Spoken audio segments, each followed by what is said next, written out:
Happy Valentine's Day. The market's been red since morning.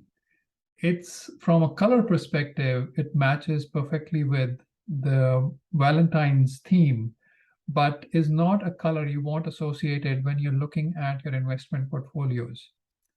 However, it does set the context of what I wanted to share for my February update. So without further ado, let's get started with this update.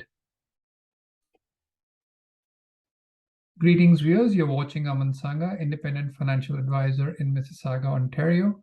For my update, we'll break it up into three components. Start, as always, with index returns.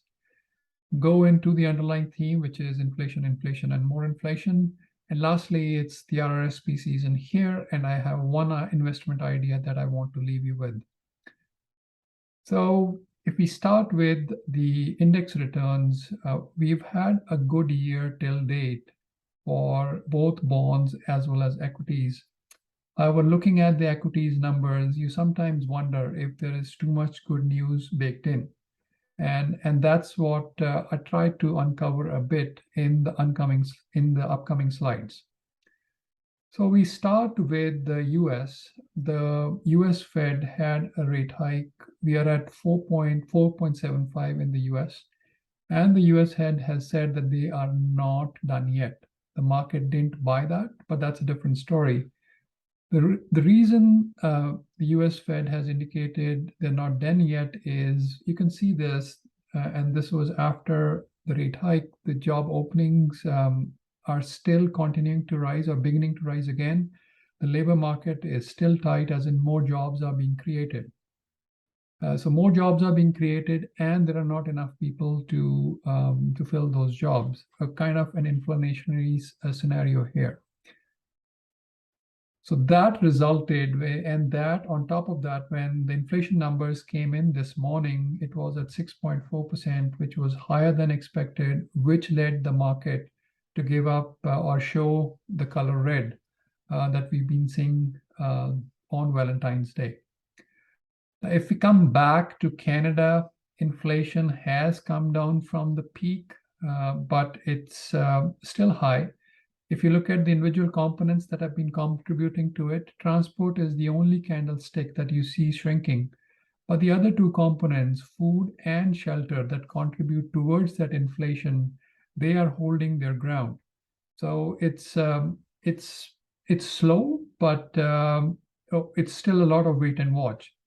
Couple that with if you go back to the Bank of Canada, I mean, they did have a hike and gave an indication that they could be done, but still have to wait the data. So in Canada, we are at 4.5%. But if you look at their projections, what the Bank of Canada is, at least this is their projection, that inflation would be around 2.6% by Q4 of 2023. That might be a little bit too optimistic, and you can say that in context of the job reports that just came out. Canadian economy is hot. Like we are generating jobs, and that's a good news, because that means that there's no inflation on the horizon. But that also leaves the door open to further rate hikes from the Bank of Canada. So it's tricky to put or say what it's going to unfold in the future. The RRSP season is here, so a lot of people are thinking of putting money into their RRSP accounts to get their tax deductions on their tax returns, and they're wondering where is a safe investment that I could use. And one investment idea I can share is the GICs. The rates have come down a bit. The first time earlier in the year I started, it was about 5.5%. It's about 5.1%. It's still a decent rate of return for a guaranteed investment, which you can cash out in a year's time. Hopefully that's enough time for you to ride out the volatility and get back into whatever your other favorite asset class is. But something that should be top of mind to consider for this RRSP season. With that, I just want to wish everybody a happy Valentine's Day again. Spend it with your better half and partner. And till next time, bye for now.